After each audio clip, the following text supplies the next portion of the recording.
Okay, so this happened a few years ago, around 2018, I think. I was maybe 17 at the time. My name's Marcus, and back then I had this part-time job delivering food for a little pizza spot in town called Charlie's Slice. It wasn't anything fancy, kind of a dive honestly, but they paid better than most other places nearby, and I made solid tips on deliveries. Plus my cousin Dave worked there too, so it wasn't all bad. Anyway, this one night was weird. Like, really weird. Still sticks in my head in this foggy, uneasy way. I don't think I'll ever shake it, honestly. It was a Thursday and I had the late shift, started around 5:30 and was supposed to go until close, which was midnight.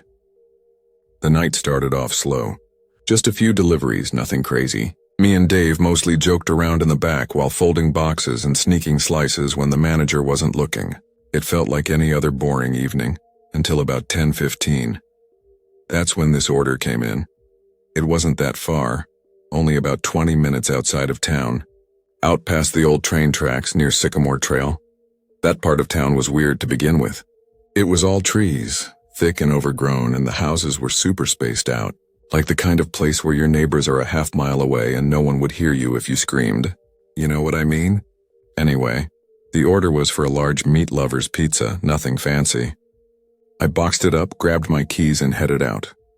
The directions were clear enough, but the house was hard to find. The GPS got glitchy once I got near the woods, kept spinning the little arrow around like it didn't know where I was. I slowed down and squinted out the window looking for house numbers, but almost all of them were hidden behind thick trees or rusted-out mailboxes. Eventually, I spotted the right number, 312 Sycamore Trail. The driveway was this long gravel path that disappeared into a tunnel of trees. I almost didn't want to drive down it, but I figured it'd be worse to walk it. So I eased the car in slowly, tires crunching over the gravel. As I got closer, I saw the house. It was big, probably 2 stories, and looked like it hadn't been updated since the 1960s. Peeling paint, broken shutters, one of those old-style weather vanes on the roof that creaked every time the wind blew. It looked abandoned except for one detail. The porch light was on, not flickering. Just solid, like someone was expecting me. I parked near the front and grabbed the pizza. The trees around the house were so thick they swallowed up most of the moonlight, making everything look darker than it should have. And quiet, like dead quiet, not even bugs. As I stepped onto the porch, I noticed something weird. The front door was already open, not just cracked, but wide open. Like someone had left it that way on purpose. Now, I've done tons of deliveries before, and sure, sometimes people leave the door open when they're waiting for you. But this felt different. No voices inside, no footsteps, no TV sounds, nothing. Just this gaping doorway and a light flickering somewhere deeper in the house. Still, I figured, whatever. Just drop the pizza off, get the tip, and bounce. So I stepped closer, leaned forward, and called out, "Hey, delivery for, Darren?" No answer. Then, just as I was about to set the pizza down and leave, I heard a voice from inside. "Hey, could you bring it in here? Just setting the table." It was a man's voice, smooth and casual. Nothing threatening about it. But something about the way he said it, like he wasn't surprised to see me, like he'd been waiting. It made the hairs on my neck stand up. I hesitated, but I didn't want to be rude. Plus, I figured if I brought the pizza inside, I might get a better tip. That's how it usually went anyway. So I stepped into the house. The air inside was weird, heavy, still. It smelled faintly like dust and something else, something a little sour, like spoiled food or moldy carpet. The walls were covered in old wallpaper that had started to peel in places, revealing rotted wood underneath. The hallway was narrow, lined with old family photos in crooked frames. All the faces in them were faded out, like they'd been exposed to sunlight too long. You could barely make out the eyes. I followed the hallway to what I guessed was the kitchen. There was a table with plates and forks already set. 3 spots. But no one was there. I called out again. "Hello?" Silence. Then the voice came again. "In here, please." It came from another hallway opposite the kitchen. A door at the end was slightly ajar with no light coming from it. That's when the cold kicked in. I swear the temperature dropped just standing there. My hands got clammy. I looked at that door and something in me just screamed no. I couldn't explain it, but I felt like if I took another step toward that room, Something bad was going to happen, like real bad. And then I saw it, just behind the door frame, where the darkness started. Something moved. Not a person, at least not standing. It was low to the ground, slow.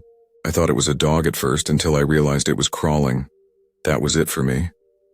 I didn't say another word. I turned around, walked fast back through the hallway and out the front door. I didn't run, I didn't want whatever that was to chase me. But the second I hit my car, I slammed the door, locked it, and tore out of that driveway like my life depended on it. I got back to the restaurant, pale and shaky. Dave took one look at me and asked what happened. I just said the guy was weird and didn't want the food after all. I never told him the full story. I didn't tell anybody, actually. But here's the thing. About a week later, we got another order from that same address. This time Dave took it, and when he came back, he looked off, not scared, just distant, quiet. When I asked him what happened, he shrugged and said no one answered the door. But I noticed something. He'd left the pizza behind, and he never did that. I didn't ask again, and he never brought it up. But I do know one thing. A few months later, that house was marked condemned. The county said it had been abandoned for years. No running water, no power. The whole structure was falling apart inside. So, who ordered that pizza? And whose voice did I hear? I still don't know what would have happened if I'd walked into that room. But sometimes, late at night when I can't sleep, I think about that shadow crawling in the dark, and I wonder if it's still waiting for someone to come a little closer. You ever get that weird feeling like you're being watched even though you're alone? That's what happened to me the winter I turned 19. My name's Jordan, and back then I was working part-time at my uncle's little burger joint in a quiet town called Pine Hollow. It was 2007, and I had just started community college nearby, trying to juggle school and work without totally losing my mind. Uncle Rick owned the place, Rick's Grub Shack, a cozy little diner on the edge of town, kind of tucked away off a side road. It had neon signs, red booths, and that old-school smell of grease and fries baked into the walls. Most of the business came from takeout, so we didn't get a lot of walk-ins late at night, which was perfect for me, because I mostly worked the closing shift, cleaning up, locking up, and heading out after midnight when the world felt quiet and still. Now, this was early December. Cold enough to see your breath, but not snowing yet. Finals were creeping up fast, and my sleep schedule was a mess. I wasn't getting much rest, and most nights, I was alone in that diner from around 9 p.m. to close. It started on a Wednesday night. I was about an hour into my shift, headphones in, mop in hand, when I noticed a car parked out front. Nothing fancy, just an old silver sedan with tinted windows. I figured it was someone taking a break or maybe using the Wi-Fi from the parking lot. It wasn't that weird. They didn't come in, didn't move, just sat there for a while, engine off, lights off. After maybe 20 minutes, they pulled away. Didn't think much of it. But then the next night, they came back. Same car, same spot, same time.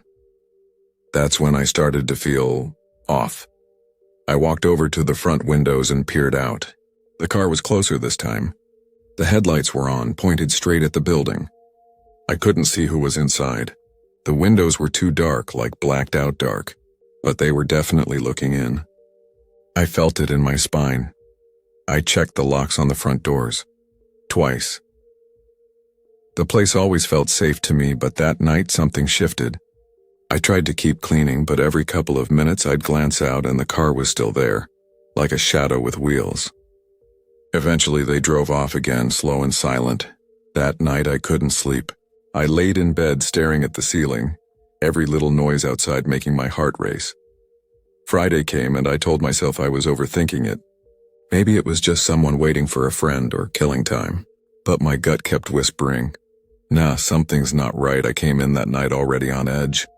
I kept peeking out the windows. Every time headlights passed by, I flinched. But for most of the shift, nothing happened. I started to relax, humming to the music playing through the radio, wiping down counters. Then, close to midnight, my stomach dropped. The car was back. But this time, it wasn't parked in the usual spot. It was at the far end of the lot, just barely in the glow of the last flickering street lamp. The lights were off. No movement. It looked like an empty car if you didn't know better. I froze. It was the kind of stillness that doesn't feel peaceful. It felt like something was waiting. I thought about calling Uncle Rick, but I didn't want to sound paranoid. So I locked the front door and stayed in the kitchen until closing. I turned off the lights, grabbed my backpack, and tried to convince myself that once I stepped out, it'd be gone. It wasn't. The second I opened the back door and stepped into the cold night air, the hairs on my neck stood up. That same car was still there, lurking. I walked briskly toward my car, keys clutched tight in my hand. My boots crunched the gravel as I crossed the lot. That's when I heard it. Click. The sound of a car door opening, then another, and another. I didn't look back. I didn't want to know. I just ran. I was maybe 10 feet from my car when I heard footsteps behind me. Fast, heavy, and too many of them. My heart was slamming in my chest. I lunged at my driver's side door, yanked it open, and dove inside just as someone shouted behind me. I fumbled with the keys. My hands were shaking. The car wouldn't start fast enough, then bang. Someone slammed their hand on my window.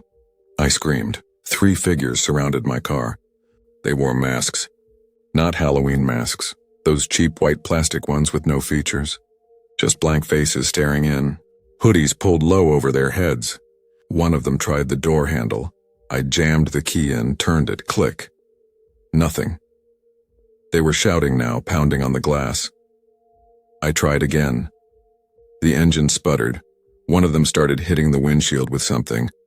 I think it was a flashlight or a pipe, I don't know.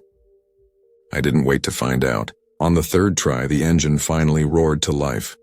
I hit the gas. I didn't care if I hit them. I just had to get away.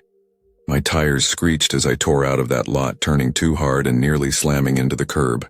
I looked in the rearview mirror. They didn't follow. They just stood there watching me go, those blank white faces catching the glow of my brake lights. I didn't go home. I drove straight to a gas station near Main Street that was always open and had security cameras. I parked under the brightest light I could find and called 911. The dispatcher was calm. Asked me to stay put. An officer showed up maybe 10 minutes later. I told him everything. He wrote it all down, nodded a lot, and said they'd look into it. But here's the thing. There were no cameras at Rick's Grub Shack. Not in the lot. Not on the building, nothing. I never got a good look at the license plate. I couldn't describe the guys, too dark, too fast, too terrifying. And after that night, the car never came back. I quit a week later. Uncle Rick didn't ask questions, just said he understood. Even now, years later, I still think about those masks. Not scary like a monster. Scary like something pretending to be human, but not quite getting it right. Just staring, silent and unblinking. Some nights when I'm walking to my car, I still glance over my shoulder. Just in case, because the worst part? They never said a word, not one, just watched me, like they were picking someone. And for a few minutes that night, they picked me. As told by Riley James, security guard, fall 2007. Okay, so this happened back in 2007 in a small town called Elridge, out in the middle of nowhere, Oregon.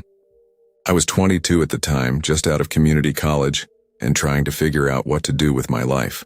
That's when I landed this night security job at a tech startup called Databrite. Sounded important, right? Yeah, no, I still have no clue what they actually did. All I knew was the place was tiny, like 1 hallway and 3 rooms tiny. And for some reason they wanted a full-time night guard, just me alone from 9 p.m. to 5 a.m. 5 days a week. Weird, but I didn't complain. It paid more than flipping burgers. The office sat on the edge of town behind a gas station and a boarded-up laundromat. Real scenic. From the outside, it just looked like an old dentist's office.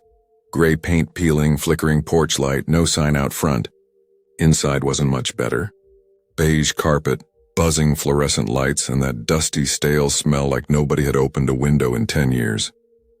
My shift was simple. I'd get there at 9 sharp, lock the front door, switch on the alarm system, and then park myself in the security room. A closet-sized space with 4 tiny black and white screens showing grainy views of the parking lot and back alley. No indoor cameras, which always struck me as odd. Anyway, it was usually boring. I'd bring a book, maybe watch something on my phone. Most nights I'd barely move. But there was this one night that I still think about more than I want to admit. It started like any other shift. Quiet. Dead quiet. Then around 1:15 a.m., I heard something. A soft click like a latch catching. Just loud enough to make me freeze. I muted my phone and sat still for a second. At first I figured it was nothing. Maybe the heater kicking on or the wind rattling the door. But something about it felt deliberate. Like someone had gently closed a door trying not to be heard. I got up and opened the door to the hallway. Just one narrow corridor with 3 office rooms. The conference room, which had a busted projector, the manager's office, and the storage room. All the doors were shut, same as always. I walked to each one, opened them, peeked inside. Everything looked normal. Dusty desks, swivel chairs, leftover coffee cups no one ever cleaned. Nothing seemed out of place, but the feeling wouldn't go away. You ever get that tight feeling in your chest like something's behind you even though nothing's there? That's what it felt like. Still, no alarms had gone off. Nothing showed up on the cameras. So I told myself I was being paranoid. Went back to the security room and left the door open this time, just in case. About 20 minutes passed. I was flipping through channels on my phone when I heard it again. Not a click this time. A creak. The long, drawn-out sound of a door slowly swinging open. I bolted out into the hallway. One of the office doors, the storage room, was cracked open. Just barely. I knew it had been shut. I knew it. I should have called the police right then. But something told me to check it out first. Curiosity, stupidity, whatever you want to call it. So I crept down the hallway, heart pounding in my ears. The door creaked a little more as I pushed it open. The room was pitch black, except for the pale light coming from the hallway. I stepped inside, every nerve in my body on edge. It smelled like dust and printer ink. Rows of shelves lined the walls, filled with old monitors, cables, boxes labeled with weird initials, RD7 and log files, do not open, stuff like that. I took a step forward. Then another. Something moved. Not much. Just the faintest shift in the darkness near the back wall. Like a shadow sliding an inch to the left, I stopped cold. My breath caught in my throat, and then I saw him, under one of the metal shelves, crouched low, knees pulled up to his chest, just staring at me. A man, skin pale as paper, like he hadn't seen sunlight in months, black greasy hair hanging in his face. And his eyes. They were huge, rimmed with dark circles. The look he gave me, it wasn't just fear, it was rage, like I'd interrupted something I wasn't supposed to see. He didn't say a word, just started to stand. That was all I needed. I turned and ran, faster than I've ever run in my life, out the hallway, out the front door. That triggered the alarm system, which started blaring. Somewhere behind me I heard a crash, like something heavy hitting the floor. I didn't stop until I was across the parking lot, crouched behind a bush staring at the office from a distance, and then, not even a minute later, the front door burst open. The man came sprinting out. He didn't look around. He didn't hesitate. He just ran around the building and disappeared into the trees behind the gas station. By the time the cops got there, he was long gone. We pulled the footage from every camera. Nothing, not a single frame showing him entering the building. No motion alerts, no skipped footage. It was like he'd already been inside when I got there. The police searched the place top to bottom. No signs of forced entry. Nothing stolen. The managers were shocked, acted clueless, said they didn't know who he was, and they found nothing missing. But here's the thing. They never seemed scared. Just annoyed. Like they'd been expecting it. I stuck around for a few more months, but that feeling never went away. Like I was being watched. Like something in that office was still hiding in the shadows. One night, just before I quit, I found an envelope taped under my chair in the security room. No name, no note. Inside was a photo, black and white, grainy, of the storage room. And in the far corner, just barely visible, was the man's face, grinning.